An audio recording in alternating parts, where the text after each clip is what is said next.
is a Gutter production.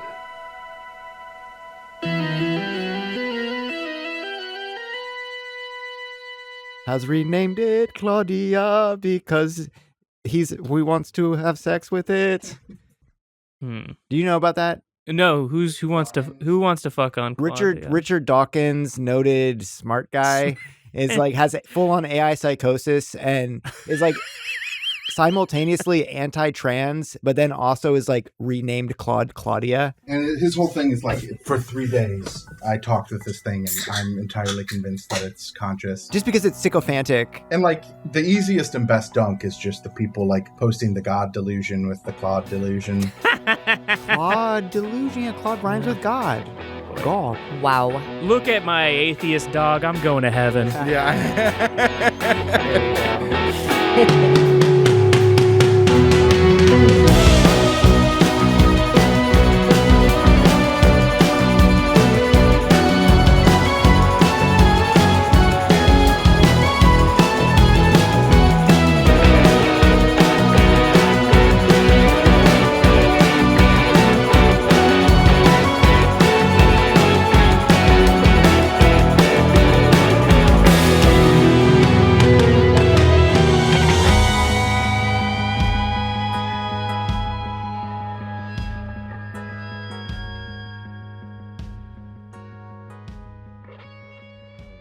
You guys ready?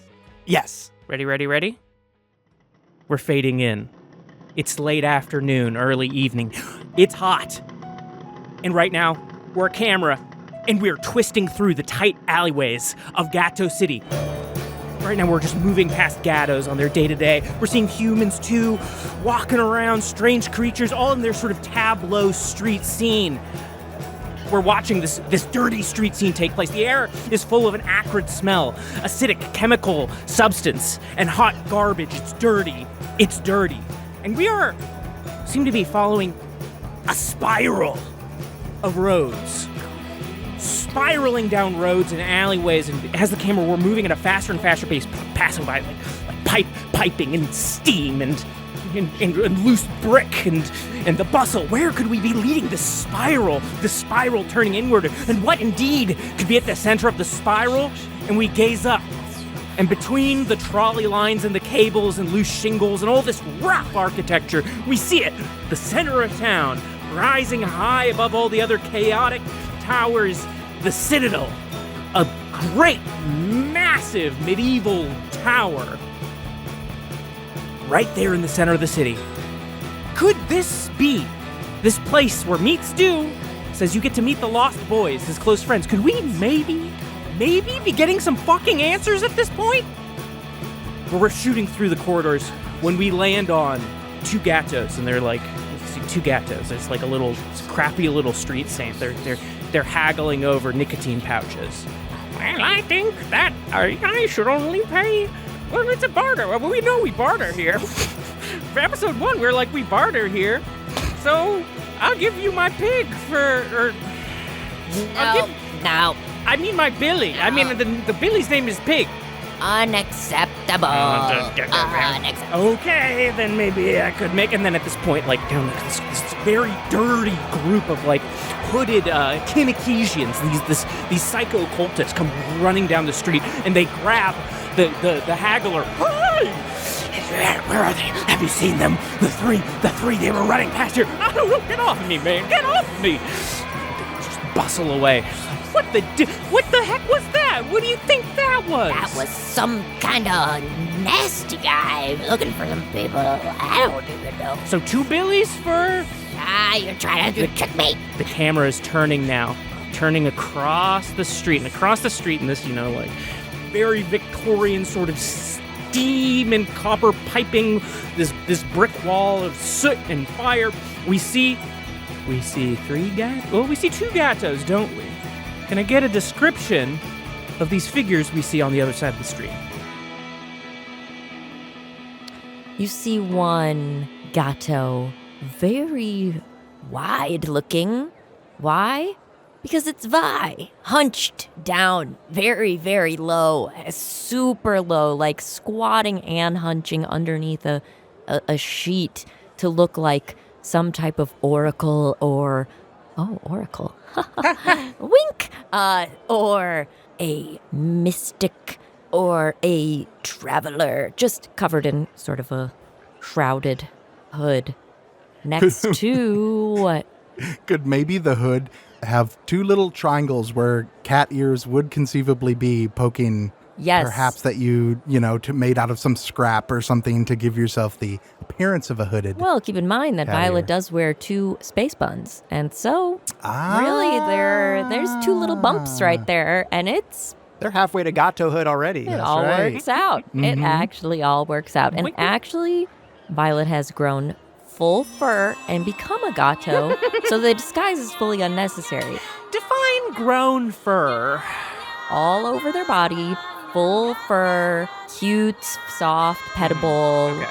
and it's real, and this is canon. Okay. And that was just in the dream you just had, and you just went. What the heck? Was I dreaming while walking around disguised as a crone? Yeah. I got skin. I But got what is this? Could this be hair? It is the hair on your head. You were touching the hair on your head. Yeah, it was just.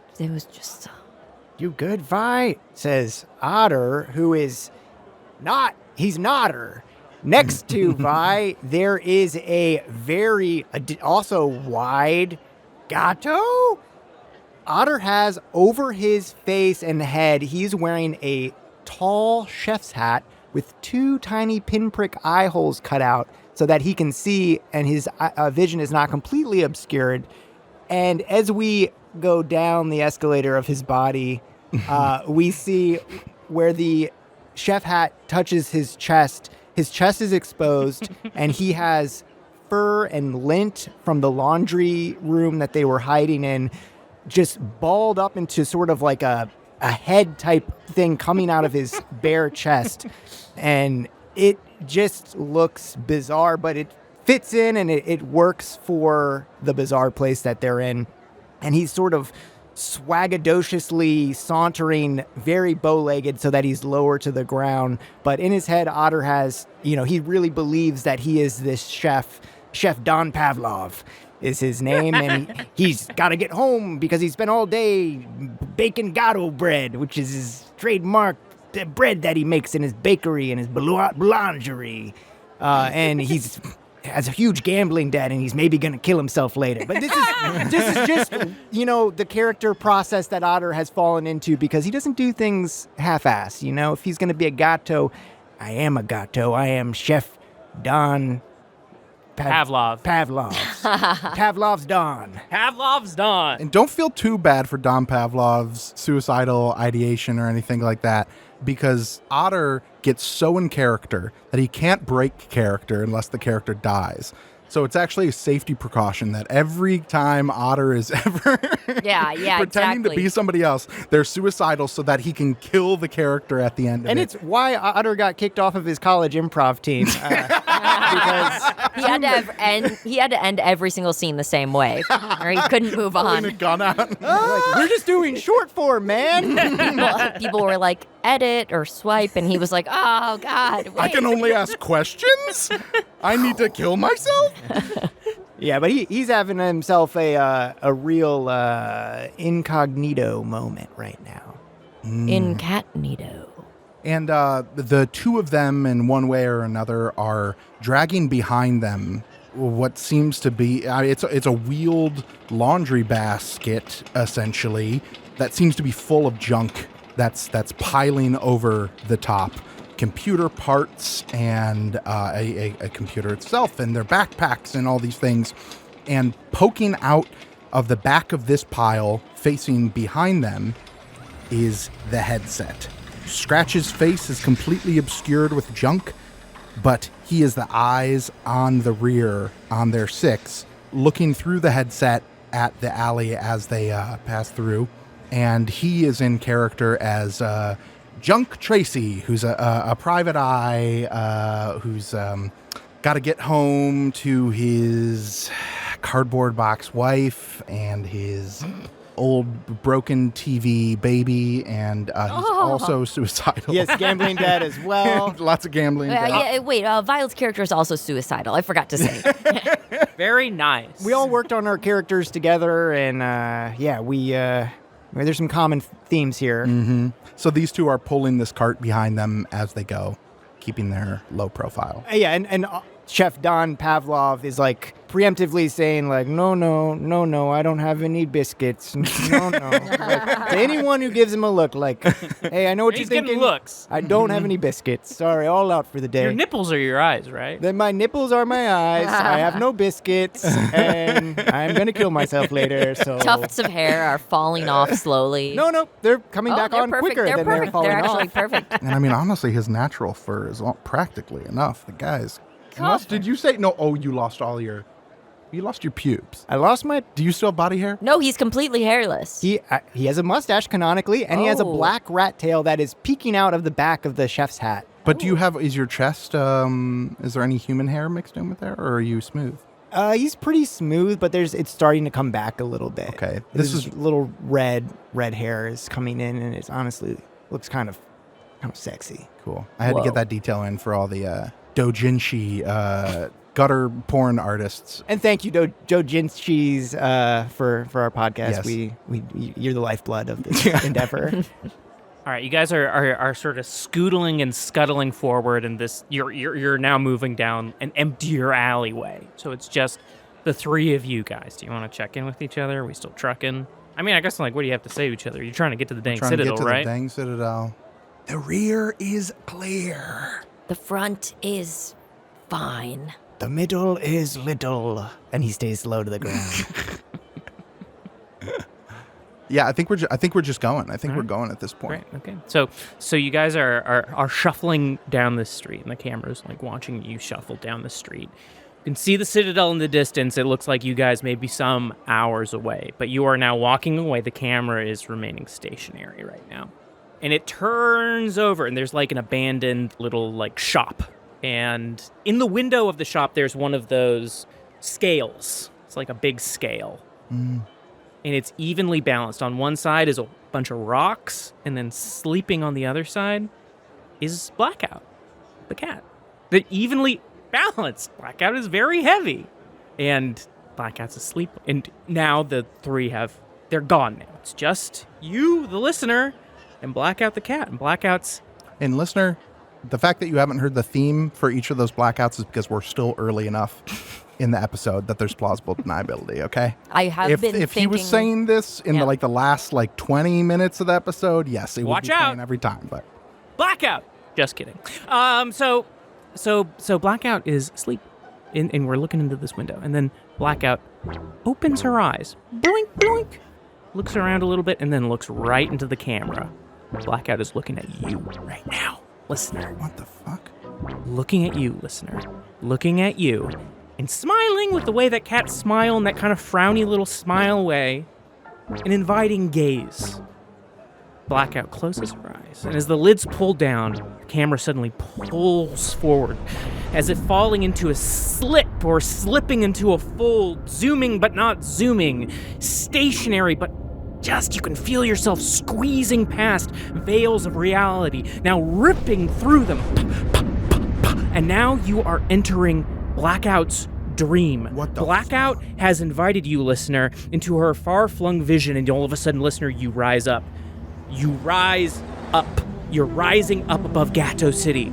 You're looking down and you're seeing the architecture, this mad architecture, the trolleys shivering and shaking, the crowds. Now they don't look like tiny cats, they look like tiny ants and gnats. And now you're just sort of seeing the strange geometry of the city with that central citadel in the center, and the sort of spiraling way the streets look, the sort of parabolic movement. And we're rising up, and you can see now the edges of Gato City, these giant stone towers with these bulging eyeball turrets. You see in the distance, below you now, a drone is flying above Gato City, and I looks at the drone and squeezes it and sort of it flexes and then spits out. This green fluid comes out and hits the drone, disintegrating the drone, and the piece of the drone fall like a peach pit. But anyway, that's just a little flavor. We're still pulling up, and now we're looking down on Gato City, and the camera is now turning away from Gato City with eyes on the horizon. You look now, in the distance to those black mountains, those crashing rainbow bolts. And now you're pulling towards it headlong, and you're moving incredibly fast now. And on and on and on. You're shooting at an incredible speed now.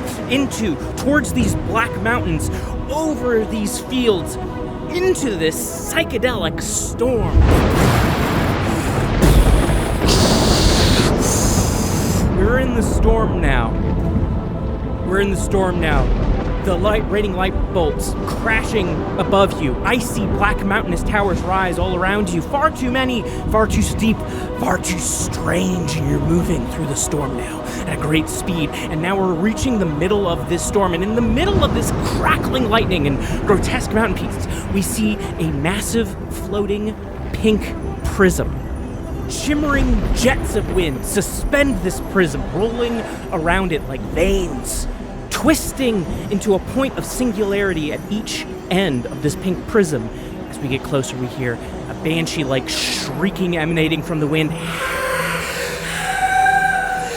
And you are screaming towards it too. Suddenly, you're inside.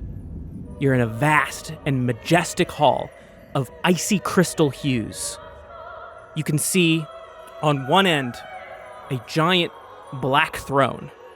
A thin red carpet runs from this throne, down a fine stairwell, down to a hall, and down this hall to great silver crystal doors rising like at least 3 stories high. Like this is a psycho throne room! The doors creak open. You can see 2 silhouettes, and they're walking now into the light of the hall. How's this hall lit? Yeah, they're fucking big-ass fucking chandeliers emitting a crazy kind of like rainbow light. But it's, still, it's not so it's not like going crazy on your Hue light bulb. It's still basically, you can still see everything okay, but don't worry about the lighting right now. In this cold room that has like this intense, acidic kind of smell, these 2 figures walk forward. Can I get a description of one of these figures? We see a thin, tall figure with teeth slightly too long, smiling, looking tired with sunken cheeks and long, stringy hair. And they smell kind of sweaty and oily. Their body is muscular but lean. They're not wearing a shirt. Their chest is covered in tattoos. And they wear a sort of a necklace, which is like a little knife that comes out of a little handle type thing. And their nails are short but sharp. And their shoes are flip-flops with long, disgusting toes. Ah, yes, long and disgusting toes. This is Toad. Her name is Toad. We're looking at Toad, and the camera turns over, and we see the second figure standing next to Toad. Next to Toad is a large and imposing figure, a bald man of significant age, perhaps 50s or 60s, with big, dark sunglasses covering his eyes. And as the camera scans down, you see he's in a red and yellow Hawaiian shirt, open, and like a white tank top underneath. And from that, you see the top of his pecs go into the shirt beneath, but then the arms coming out of those sleeves are quite a bit thinner than the actual bust of this figure would suggest. And you see he's wearing skinny jeans with tatters and tears, and he has a bunch of tattoos on his arm, and the skin tone is different than his bust. And this man's head, as it passes through the rainbow-colored light, under this wash of colors, light doesn't pass through it. It doesn't subsurface scatter like it should. Something about it seems rubbery and synthetic. And you perhaps hear a little bit of chatter between these 2 figures as they walk. And as they do, you see kind of the vacant split of this guy's mouth completely unmoving as it happens. And you start to suspect that this figure is wearing some sort of latex mask to hide his true figure underneath. This is Daisy. Daisy. Oh, Daisy. Daisy? What? Toad and Daisy! Did you name this? And I'm a Mario! Oh my God. That's I totally did not mean that. Well, but that's perfect. These things, we're all thinking on the same plane. So these figures are now walking down this red carpet, sort of speaking to each other softly, maybe. Walking towards these red stairs, these big sort of like jagged crystal walls, coming towards like this very dramatic, tall black throne, and they're hearing speaking coming from the throne right now. Well, I'm sorry. We all don't get what we want. I wanted to be on the back nine of St. Andrews right now, but I am not feeling well, so I'm unable to make that appointment. As I'm sure you wanted to be COO of this company that I have just purchased, but I'm sorry, friend, but you're out. And it's my company now, and it's just another marble in my pocket, so you're going to have to accept that and just move along. Okay, well, you can't say I wasn't kind. You're going up the staircase. Carolyn, hold them for a second. I'm not done with this guy. There's a woman in actually it's a human woman. It's a human woman sort of dressed like semi-formal, but like Google semi-formal, if you know what I mean. It's like sort of dressed. She has like a little ball cap on, but like, you know, has like tasteful slacks and like very expensive shoes. And she's just like a regular looking lady, dark hair, dark eyebrows. We don't take ourselves too seriously here. She looks at Toad and Daisy and just goes, 1 second, please. Just 1 second, please. Mm-hmm. All right, well, fuck you. Fuck me, fuck you. I will end you and I will erase you. Okay, well, he hung up. Carolyn, you can let them in now. You can just come on up. And she walks up the stairs, and we're watching these two figures walk up the stairs, and the camera is following them. And they get to the top of the stairs. We see now, positioned sitting on this black throne, we see a plastic red snapper on a plastic plank with a red button on it, and colorful text over the top of the snapper says, "Snappy the Red Snapper." And can we also say, Gannon, I'm sorry to address you like this, but can we say that there's like a little telephone next to the red snapper that I was talking into? Yes. That Carolyn brought there? Carolyn picks up the phone and she goes to a little side table and she hangs it up. Thank you so much, Carolyn. I really appreciate that. Absolutely. Looks like the operators are here. Great. You guys, do you need any LaCroix? Do you guys want an hors d'oeuvre? We got re-upped in the finger food department. We have some bars, you know, like breakfast bars. Actually, we have kind of thing where it's like, it's international. We have breakfast bars from around the world. Please eat, guys, eat. I'm not eating anything right now. I'm on a bit of a diet. Oh, yes. I'll let you guys do it, okay? Nice. And she's like walking down the stairs. So, how are we doing? You must be Daisy, and you must be Toad. And I pointed to the wrong It's the other way around. It's the other way around. Oh, okay, all right. Well, yes. You must be the Mountain King. the Mountain King. That's right. And how are you guys liking my prism palace? It's incredible. It's It's incredible. absolutely magnificent. You know, I'm always thinking about redoing everything, and as soon as I do, I just want to redo it again. So I always ask myself, why do I go through all the trouble of, getting the chandelier just right if I'm going to feel a different way next Monday, you know? Well, that's the journey, right? It's the process. It's your right. The process of your changing right. your majesty. Yes, Your Majesty. And you guys, you don't have to call me that. You can just call me the Mountain King. Yes, Okay, King. the Yes, Mountain Mountain King. King. Just the Mountain King. The Mountain King.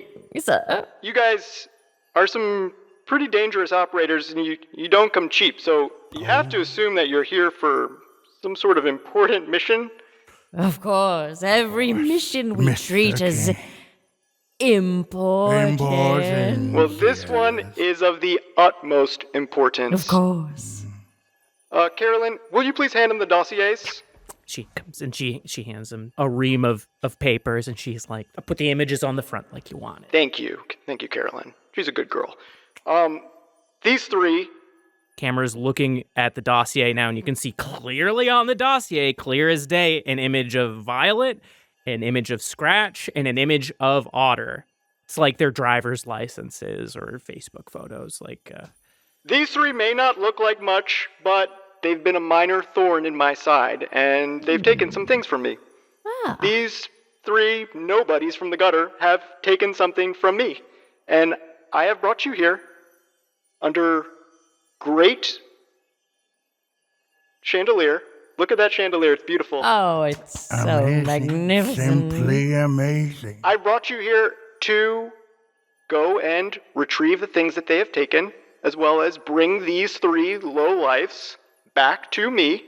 Their names are Otter, Violet, and Scratch. You can find more information about them in the dossier. Okay, and this one's Otter, this one's Violet, and this one's Scratch. He points to all the wrong three. Just kidding, it's a bit of a callback. They have their names right under the pictures. You had me worried for a second. I'm sorry, Mr. King. I'm a bit of a jester in your court. That's why we love him. We like jokes here. To some extent. When it's time to get to business, I need you to get to business for me. No one gets more serious when we need to get Very serious than Toad and Daisy. That's I need them dead or alive. Dead or alive. Will I be preferable for information purposes? Or dead for fun purposes. Well, because we're quite good at de-limbing and even skinning our targets, but keeping them alive if you need to torture them. If you bring them to me dead, do not bring them to me mutilated. I need to be able to identify their bodies. I don't want any flim-flam. I don't want a fast one pulled on me. But can we mutilate them if they're alive? I would say you can remove up to one hand from each. Oh, yes. Okay, and it's like a fine if we accidentally take a leg or something. 1 foot. If things get messy out there, Mr. King. Well, I would need the context because I know that, we don't live in a perfect society where you can just set a goal and, sometimes there's roadblocks. I'm an understanding Mountain King. We'll take notes, of course. Take notes, report back to me frequently. Yes. Here's the thing, they're in the motherland, and I have reason to believe that they're in Gato City and that they will be leaving soon. Oh, Gato City with all the little kitty cats. I do detest it so much. Oh, yes. How dare they stand up to you, Mr. Mountain King? How dare they? Oh, you have to let your rowdy children express themselves every now and then, but they will be dealt with soon enough, don't worry. But I need to understand that you both will bring them back to me. You will retrieve what they have taken, a black book that is very important to me. Black book. They also have in their possession a sort of antiquated musical instrument, a horn. Horn. I would like that back as well, if they have it. Anything else that they might have? Just bring everything that they have. Everything. Okay. Everything that they have. Yes. One hand. One foot. You can remove if you need to. And now apart from the mutilation, my king, does any amount of psychological or physical torture in order to procure the location of these objects in case they're hiding them, is it permitted, my king? I'm going to not respond to that as an answer. Okay. And I'm looking at you. Wink, wink. They wink at each other. Daisy and Toad are winking back and forth at each other. We're rather. Let me redo that. No, you're good. So I'm sorry. I got the winking. Kind of. I like it. Was like I. The face is. Yeah. It's like totally. I can't see. Look, and here's the thing. Yes, and I reach into the eye holes in the mouth with my hands, and I like pull the face back into place. Like as I do, you see like a brief glint of like white as if there's bone underneath, and then back into place, and he corrects himself. We understand, my liege. Yes, we understand quite well. I like to hear that. There's a reason that they come to us when they need something done right. That's right. And there's a reason that we charge our fee and yet have had not one complaint. Not one. And you're making me very happy, and you can tell that you're making me happy because as you're looking at me, my tail starts flapping. My head moves a little bit, and I'm flapping and I'm moving a little bit. And you're looking at my red button, and a beautiful button. And I'm saying this all to you. You're looking at my red button and you're wondering what it does. Should we, my liege, are you inviting these humble hands to press the red button? Actually, not you. The other one can touch me. I press the red button. I got the vibe from the descriptions that I heard earlier that you seemed more clean. Carolyn, is that true? It's a toss-up, but... You can be honest with me. Can I be honest? Who's more clean? I mean, the clean queen, the clean king, the clean king. That would be me. I'm the clean cling. Guilty, I'm a dirty boy. Yes. All right, well, you can go ahead. The cleaner one, you can press my button. And Toad reaches out. By the way, not very clean at all. with a long and spindly finger with a, again, short but sharp nail. It's got little points on the ends of these nails. And slowly reaches for the button and then presses it.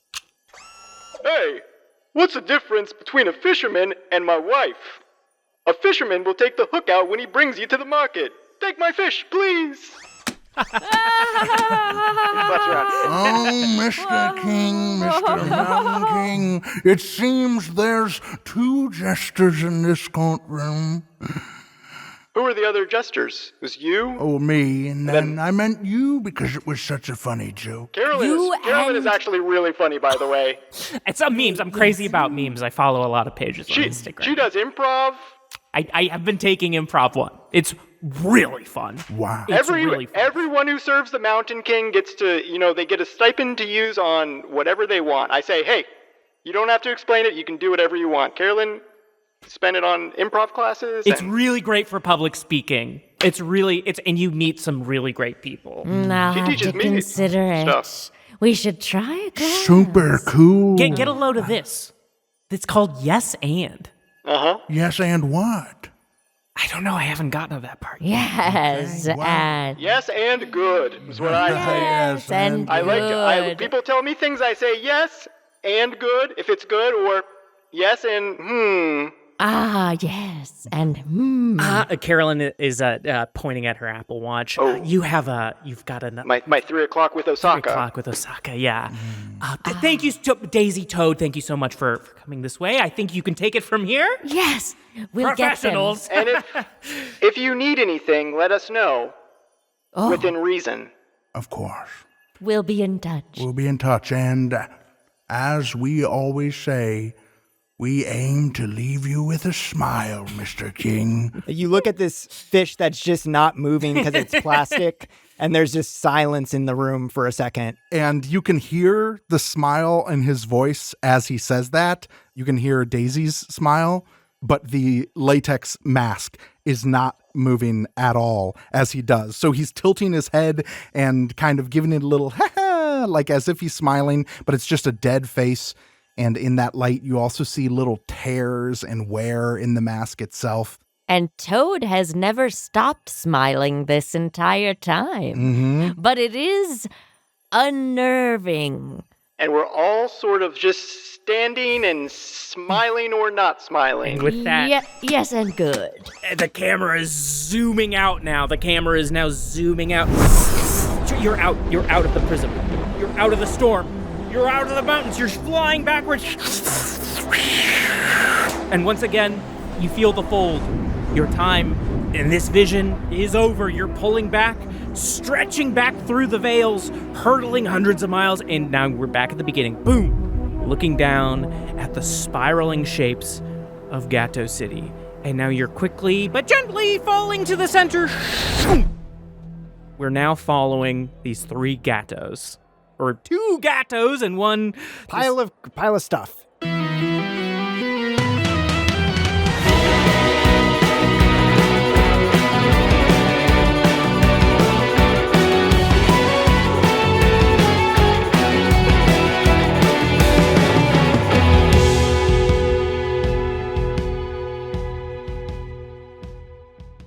Okay, so we got Gutter Talk for 17, and we got an interlude. Should we do bang the out? interlude first? Yeah. That's what I'm thinking. Because you know what? It's just so easy to jump into an interlude. Let's bang on that. I guess we could just be in the interlude. And is this episode coming out in June? June. This episode's coming out in June, My the month of Casey's birthday? Casey's right. birthday, Oh Tony? my Are you saying that the goodness. listeners right now, if they're listening, they have a couple days to get their present ready for Casey? Gaser's Toner's birthday. Just a couple. His birthday's on June 13th. June 13th. He's a Gemini, everybody. What the hell am I going to get for Uh-oh. Casey? What sort of Final Fantasy 14 themed crap am I going to get for Casey? Final Fantasy 14 crap. Etsy search. Enter. First thing I see. You got it. You got the got it. effeminate-looking guy on a pair of boxers. There's an effeminate-looking guy, and On a pair Of of boxers. course, Oh, on of a pair course. of boxers. Okay. he's sitting on him, and you get to fuck him. Very genuinely imagined him on, like, sitting or standing, rather, on a giant pair of boxers. You didn't imagine boxers with a face printed on them, Oh my God. with the mouth right over where the hole Whoa, is. No, I Lenny, you got to imagined, design boxers. You have a natural talent for this. I imagined Urianger on his, with his exposed chest and his astrologian Wearing boxers. outfit. That Yeah. is so Final. Wow. Here's the thing. Sometimes on my timeline, I'll see Final Fantasy 14, like people talking about it, and I don't know what's going on. And I'm like, I know this is Final Fantasy 14 because this is upsetting me in a way that is unique to Final Fantasy 14 names. So it'll be like Zarin, Zynock, Shrendrick. And it's like, Shrendrick is so baby girl. There's just a lot of I don't know. They have like kind of French sounding names for certain people, lots of like elves. Sven Dare. And then Alphino and Alice and Is there a Saren with a Ceren? I don't know. That's my character's name, actually. I think I'll join. that's a pretty cool name. That would be my birthday There present might at be. Casey I is also- I'll join like- your guild. I also haven't played the game in like 2 years, so there might be new No, characters no. that I This is like how parents have an idealized version of them, of like their kids, where it's like, Casey's always playing Final Fantasy 14. Like, Mike, wake up. You're trapped in 2012. the grandma who heard that you draw and gets you a sketchbook every Christmas for the next 10 years. And then you've got just one library full of sketchbooks. That's right. And not a drawing has been drawn. Change that.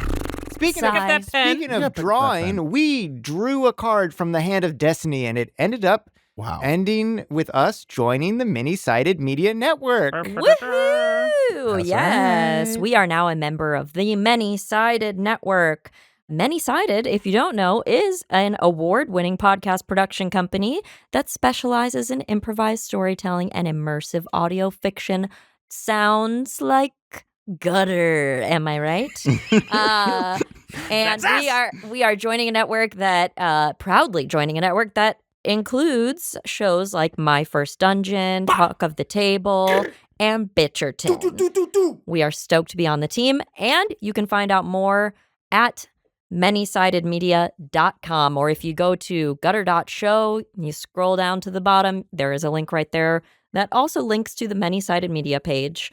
And also, another way to find out about those shows is to just stick around after this interlude, where sometimes we'll be running ads, but we will also have promotions for other shows on the network. And so listen to those if you are listening to the main feed. But If you don't like to smile to ads, I was actually going to say, before we segue into our Patreon has ad-free episodes, I was going to say that they're normal ads. they're not those. Yes, We have been choosing each ad. You should know. So you are getting very specific, recorded by us. recorded by us. They're tabletop related for the most part, or just they're things Adjacent. that are relevant to this show and We are our not- listeners, and not just, random old blah blah blah. So- We're not letting any problematic ads through, so do not worry. We will And not- if you see something, say something to us, and we'll get it out of here. we Ow. will. gone. But the Patreon is cool. It doesn't got any ads except for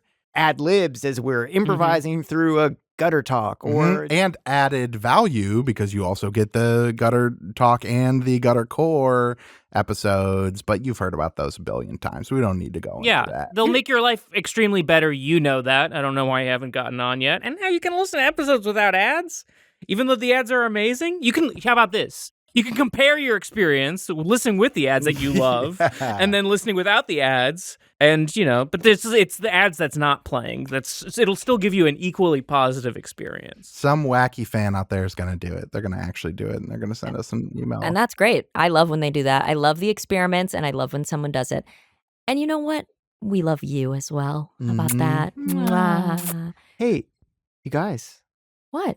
Are we ready to say goodbye to them now? So that they Yeah, can keep I on think we're going gonna have on their to. merry way of I their think life? so. They're on a rowboat. We're standing. They're sitting on a rowboat. Don't We're rock standing the in front of the rowboat, and we're pushing them off the dock. But don't worry, don't get too lonely. We're going to play the rest of the episode for you. Oh, Here it Gannon pushed too comes. hard. He's falling in. Oh, no! Oh, Gannon. I'm wet! Oh. Ah, wait a minute, I don't know how to swim! I'm going in too. I don't know how to swim either. Help us. Help us! Oh no! We're sinking! Oop. They don't seem like they're having very much fun at all. Bye, guys.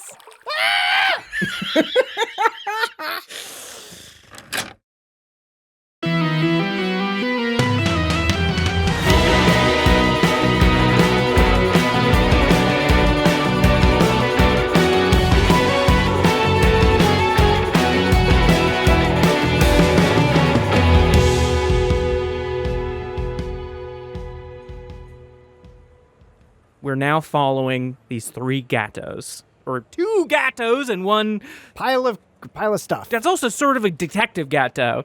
But boom! These 3 gatos, they're turning a corner. It's been hours now. The sun is red now in the sky. It's near the end of the day. It's, early evening. It's sunset. We all know what sunset means. It means it's the evening's about to happen. So we're seeing Chef Hat, we're seeing the crone, and we're seeing the big pile of garbage silently. It's the street is empty. You're looking ahead. You're seeing the Citadel, this enormous tower. Holy smokes, you guys. It's surrounded by this 30-foot wall. There's vulture-like creatures circling the structure above. And there's another moat. There's a moat around Gato City, but there's another moat around the Citadel and a drawbridge that's drawn. We made it. Oh, my God. We made it. Yes. And I have the feeling that it's only going to get easier from here, guys. We're Yeah. completely safe. We've shaken all of our tails. Do you guys... Okay, don't say that. You're going to Things are finally guys- going to start turning around for us. Do you think we can maybe slip out of some of this crap? Let's wait The till we fur is get starting. we gotta I get think I'm having an outta here. allergic reaction to the lint. Really, has it been itching the last 2 hours? Just Push leave through it, it, man. Push leave through it. it. We got to get to the car. Can't I at just be a least. bald cat for the rest of this with my... A bald cat, a.k.a. just a guy. I'm not going to say it out loud. I've got a damn chef hat on my head. I'm not a guy. His nipples are sweating, so it looks like the cat is crying. Yeah, looks like because he had makeup on the nipples, it looks like there's like running mascara. Okay, yeah, but that was my normal makeup I put on my nipples to make them Your more... contours and highlights. Yeah. Up ahead, you see an individual sitting, smoking from a pipe. You notice? It's an individual sitting on a lawn chair.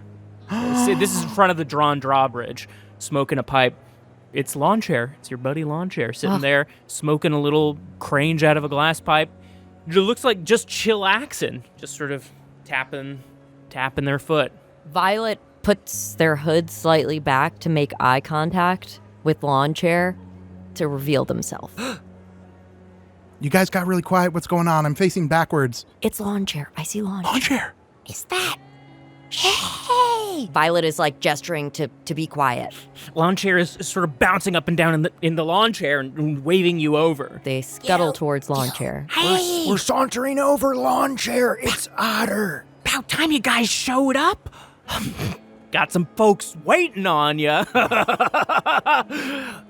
lawn chair. Thank God. It's so good to see. If my voice is different, I've been smoking a lot of crange. But if my Oh. voice isn't different, I'm normal.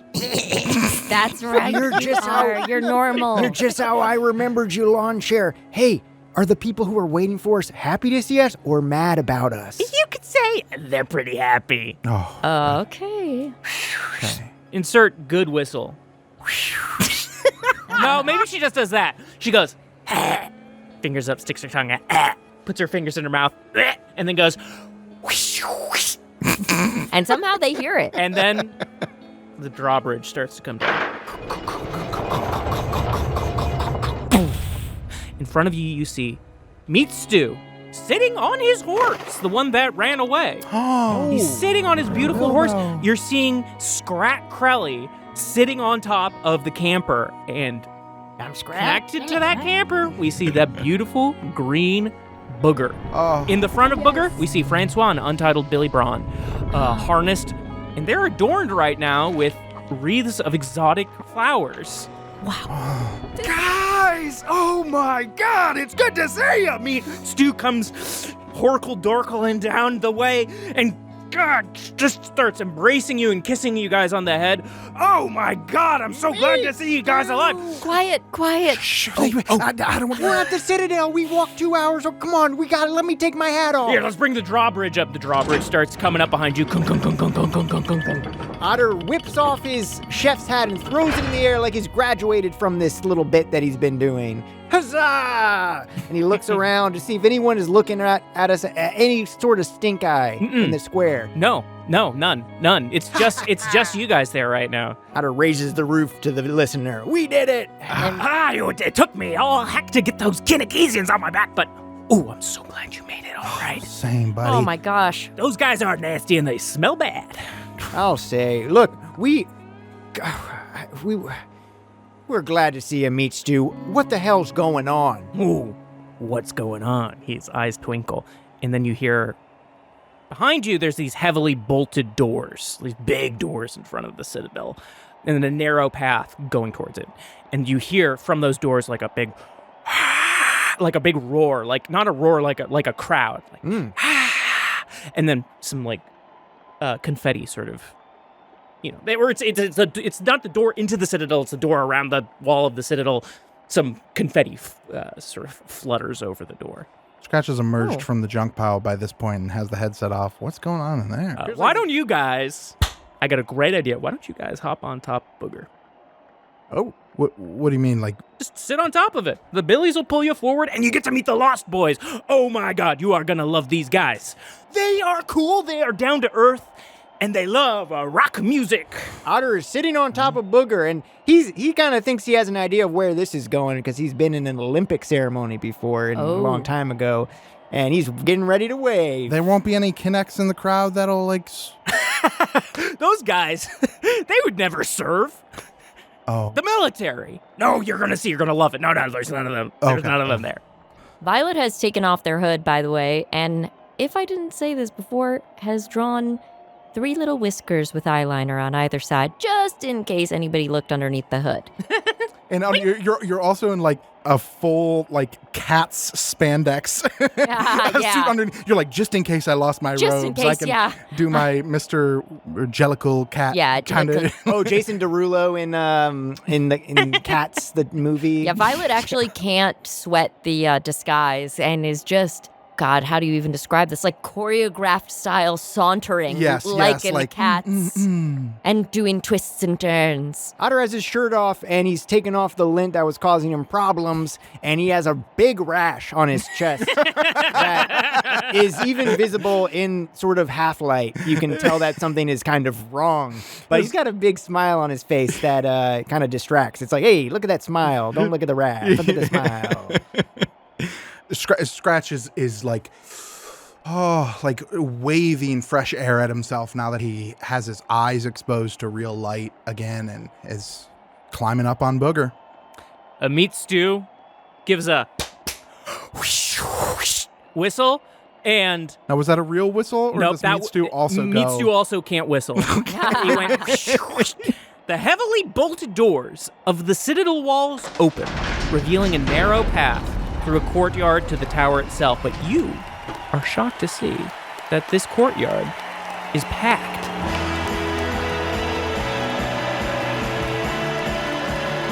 Flanked by a gathering of thousands of Gatos, humans, imps, 9-foot-tall skeletons, and other creatures bubbling in anticipation and excitement. Flower petals and confetti are raining down everywhere, and as the Billies pull you forward, the crowd goes nuts. Yeah! What the fuck? Otter's waving. He's putting his hand up to his ear like he can't hear the crowd. Violet is smiling, but also looking, you guessed it, skeptical, and is like, what is going on? They're not, What is this? are they cheering for us? Meat Stew is riding the horse and he gives you 2 big thumbs up. Otter can't help it. He takes his track pants that he's wearing and he rips them off. And he tosses them out to the crowd. This used to do numbers in the Philippines when I would play squash over there. They'd love this. They go crazy for this. Whoa. Now, do you want to put some underwear on or no? You just Buddy, I got on my underwear. All right, don't. And his don't say- underwear looks like a penis. My underwear looks like a penis. Yeah. they're that tight. They're the tightest. I'm wearing the cover. I'm wearing the sort of novelty underwear that has like a cock sleeve, and it's got like a little face, and it's like that's the nose of a sort of snuffleupagus type thing. And Otter starts helicoptering. It's clothed. They're going, penis. It's closed. They're going crazy. They think it's hilarious. They're going nuts. You're seeing signs in the crowd. Gato City loves you. Welcome, heroes, with an apostrophe. What? O''S heroes. Mountain King, you're next. Another sign that says 1 down, 6 to go. And then there's a bunch in text you don't recognize. One and now down. you're like coming down. You see there's like a little Catos. You can see him smacking this effigy or pinata sort of thing. It looks like a man in a suit, and they're really going nuts on that thing. Can Otter reach his hand out to try to like summon one of the catos? Yeah. You reach out and the little this little black and white Cato is like it's like comes up and like touches your hand. Otter picks him up Yeah. and holds him Simba style for just a second before plopping him on his shoulder. The crowd is just loving it. Violet, you're the one who's a little skeptical here. You're like, what's going on? You look and you're looking at the effigy they were smacking up, and you remember before you left Black Fork, there was a story about a senator who died in the explosion, and that. It looks like he had sort of a funny nose and one eye that was bigger than the other, and this That's looks him. like that senator. Whoa. Wait a minute. Wait. They're celebrating us because we kind of we didn't. We basically Dorothy'd. We Dorothy'd. Dorothy'd. We Dorothy'd. You guys are friends of Dorothy. Oh my gosh! Yes. Yeah. That's cool. I like that. That's really cool. Yeah. I'm gonna claim that. I don't know what it means, but I like it. You're noticing that many in the crowd seem to be in like a kind of like military apparel, like Gato military apparel. And looking closer, you can see that many also seem to have like wounds or like recovering wounds, like grafted on limbs, veiny, mangled flesh, grafts taking up their face, giving them large fish-like eyes, like they survived some kind of horrific war or something. Looking up, you can see Gato operators on the wall patrolling, while a couple others are manning like enormous fleshy rocket launchers and heavy artillery machinery, and they're just sort of like scanning the skyline as you guys move closer to the great tower Citadel itself. Violet, for a moment, you think you see someone in the crowd with a web tattoo on their head. And I do. And then I leave, and then I go and I talk to them. You do. And I'm like, hey, what's up? Wait, Vi, come back. You look again, and would you believe it? They're gone.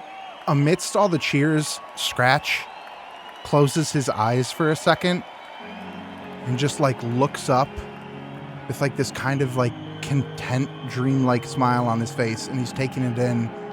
And for all the different things that Scratch wanted to be but never became, he always fantasized about being surrounded by a massive cheering crowd.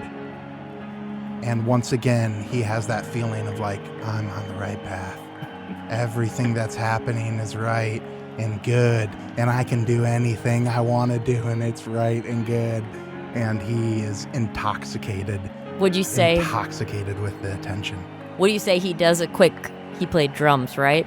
Yeah. He does a quick air drum, like Yeah. he's so yes, happy yeah. in the moment. He's like, bah, bah, bah, bah. And the crowd is mistaking Putting the his air hand- drumming as sort of just like cool celebrating. Yeah. And they go even crazy. Or martial arts moves as Yeah. well. Like they're like, whoa, the prowess.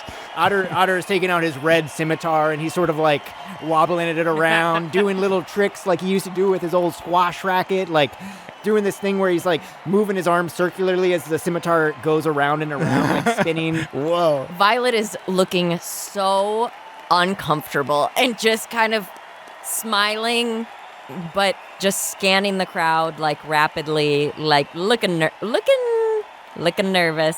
Scratch slaps his arm around your shoulders. Drink it in, Vi. Drink it in. Otter reaches into the bag and motherfucking pulls out the horn. Whoa! Yes, his horn. He's pointing to the horn, and he's like, "Should I? Should I?" Yes, do it! The crowd is loving that. Do not do it. Otter is gonna just let it rip. He's gonna blow the horn. Does he do it? Yeah, he blows the horn. He's It's like a crisp. It wasn't crisp the first time you played it, but this time you play it, it is a really crisp sound, and it's just like it echoes around this crowd and like echoes out up into the burgeoning night sky, the sunsetting sky, and everyone's just loving it. And now you're reaching the Citadel proper, and the doors are opening now to the Citadel proper, and you guys are entering. The space inside looks nothing like the outside. It's a large hall of which the walls and corners recede into darkness, and it seems to be unending. But Meat Stew on the horse head is like, yeah, these Lost Boys are pretty excited. But how about that, huh? Pretty cool. Oh my Are you God. surprised or what? I needed that so bad. Holy. Yeah. What? What was that about, though? I guess I am curious. Why were they cheering us? We Dorothy'd a guy. I know, but how did they know all about that? And I didn't Dorothy a guy. That was Oh, well, the Lost Boys, they give a lot of information to the good folks who keep Gato City safe, and, well, they were just overjoyed to hear that you took out one of the 7. So, I mean, I didn't know anything about that. I thought you didn't have anything to do with that, but they just sort of passed the word along. And really quick. In the message that we got from Dorinda, did she mention the 7? I think she did. S5. I know she talked about S5. She talked about the different Yeah, there's people. 7, and she listed what each one. Yes, that's right. She did. No, she did. Otter is remembering Dorinda's message and realizing that the 7, it's the same 7 that's from the message. You know what's crazy is like that senator being killed and us being afraid that we were going to take blame somehow. You know, the photo of us like at the house that he threatened us with. It's like crazy. It's like we ran. Meat Stew, like part of the reason like we're here is like we had to run from our civilization out there because of the consequences of that. But here we're heroes. Yeah, but I don't see it that way at all. I think we have to run even more now. Now all these people know who we are. Before we at least had anonymity where some people only knew who we were, now everybody knows who we are. Everybody's going to be watching us. They're all looking. But they're on our side. The people watching us before that we were afraid of seeing us are exactly the kind of people that these guys hate. They're the Mountain King's goons. They're the goons of, I guess, the rest of the 7, whatever their I guess you're specific names are. It's like if we want anybody watching our backs, Yeah. it's this entire civilization of people who have somehow stood up against the oppression of this fucking colonial invader from another dimension or whatever the division is between Yeah. the deep warp and out there. Yeah, and maybe they'll help keep us safe. Otter's being quiet just because it's starting to dawn on him just how wrapped up he is in this and how he has very vulnerable ties in Black Fork. Mm-hmm. And he has no knowledge of what's going on in Black Fork. And I think it's a little hard when you're an older guy who has established roots that are far away from you and closer to evil forces to deal with that. It's quite sobering. Oh, check this out. And he's pointing to an open door. Sorry to interrupt you, but I just want to show you something crazy real quick. Uh-huh. You guys are like, huh? You look in, and you see it's like super messy. It's some kind of armory. There's just like piles of guns all over the place. You actually see the caravan that you guys, the 2 Humvees that were glued together, like is in there, and they're like taking guns out of the Humvee, and they're you're seeing little bumpy guys like the guys from the Hellmall. They're like taking out the guns and they're putting them in piles, and they're like, you know, organizing, and they also have like all this like junk from, I don't know, the Earth world, the overworld or whatever. The kind of stuff that the crap yard would be shipping off to GG Fond du Lac and right. Co. And also just like GARP, like you can see one of these imps, these little bumpy guys, he's got like a clearly broken unplugged weed whacker. And Mitsu's like, yeah, check, just look at that guy. And he's got he holds up like the silver, it's a seed. It's like a very bright, sparkly little seed. And he like puts it in the maw of the weed whacker. And then the weed whacker turns on. Even though it's not plugged in anywhere. Pretty cool, right? And then you start to see the strands start to get a little longer and it's like start whipping against the imp's legs. And then they get really long and they start grabbing the imp and he's like, what the heck? Oh. And now he's they're wrapping all around him and then all these other imps come out and they're like, ah! And they've got sticks and they're walking up to the weed whacker and smacking it with sticks and Mitsu just sort of closes the door and goes, did they need help? Nah, they're good. Oh, okay. Was that a plant? Is that kind of like the same thing as like the eyes on the walls and stuff? Mitsu points at you and goes, ding, ding, ding. You remember that scary helicopter? Yeah. Yeah. There you go. Oh, shit. No, the Lost Boys and the people the Lost Boys came from. Jessica. The people the Lost Boys came from. Whatever. Don't worry about it. But yeah, they kind of make that stuff or whatever. I don't really know. Well, I do what? Hey, no. We were here. Oh. Ooh. You're looking ahead at this sort of like golden doorway. Ooh. Right. I hope this is a little Gato's room because it has been several hours since I've drained my main Gato. Can you hold it for another month till the next episode's released? I think we're gonna have I don't know to. why I said that. I can, but I shouldn't, but I will. Okay. Hey, how about this? Let's meet in the middle. Do it after the credits. Okay. Here. It's time to meet the Lost Boys. And the golden doors open up.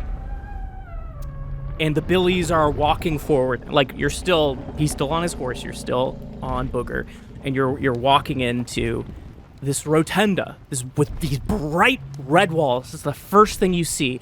You can smell incense and smoke and something familiar. It's metallic. Could it be like blood or something?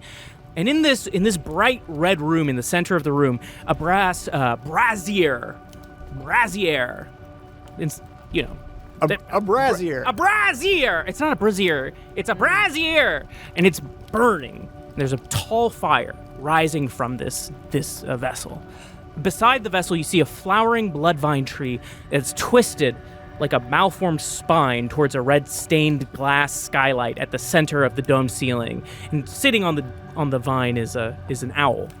You can see tapestries in the back on the walls, but you're unable to make out the details in the dim light. But at this point, you can see the massive figures in this room. Standing behind the tree, but in front of the tapestries, you see these 8 massive creatures, like maybe 15 feet tall. They're shimmering black, fleshy, frilly bodies that kind of like fall to the ground like robes. You can see that their faces are flat with these enormous bulging eyes that reflect light in flashes of rainbow. You can see that there are horns protruding from their heads, twisting towards the sky, similar to the bloodvine tree. And when they move, their skin reflects like an oil slick. And one of these creatures steps forward and speaks in a voice that sounds like many voices. Otter's taking a knee. Seems like the only thing that you can do in front of such a majestic big guy. He's there, he's like rippling. His robe-like black shiny body is like flowing. And he says, "We've been watching you. Your enemies are our enemies.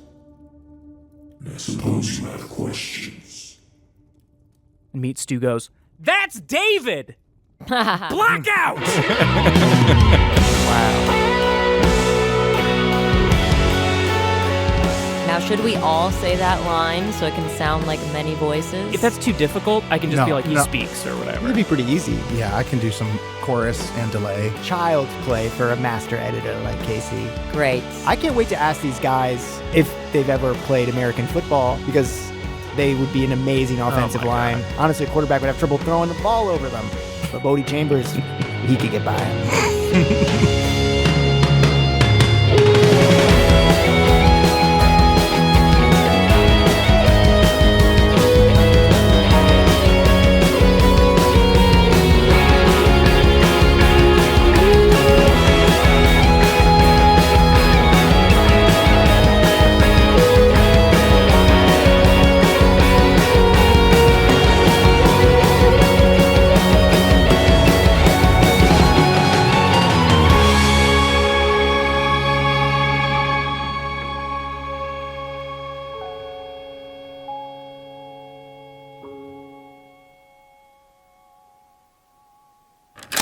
Well, he's got to pee after the credits. That's what we were saving after the credits, which I was going to see if he wanted to do real quick.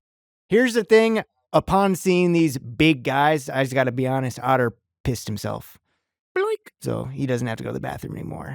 Well, somebody has to pee after the credits. I guess it's me. Okay. Everybody hold on. Okay. Scratches. Peeing after the credits. I can't do it with all of you watching, so I understand. I'm gonna actually Do you need me to like make fake water sounds like? Psst? I got to get out of here. I'm gonna get out of here. Give you some space. Oh, okay, thank you, Otter. Yeah, but the water noises. Okay. Lakes and rivers, the pools, fountains. It's like I got a freaking cork. Oh, in the you hear tip of this thing. What the hell? a large pane of glass break. Oh shit! I didn't realize that was a door. I thought it was. Oh, did you walk through a glass door, Otter? Yeah, it's just I'm not Otter. I'm just Mike now. I've been you're Mike. just Mike? I've been Mike. Yeah. Sorry. Oh, Scratch, you're peeing. Yay. Oh, I'm peeing. Distracted you now. Oh. Yeah, there we go.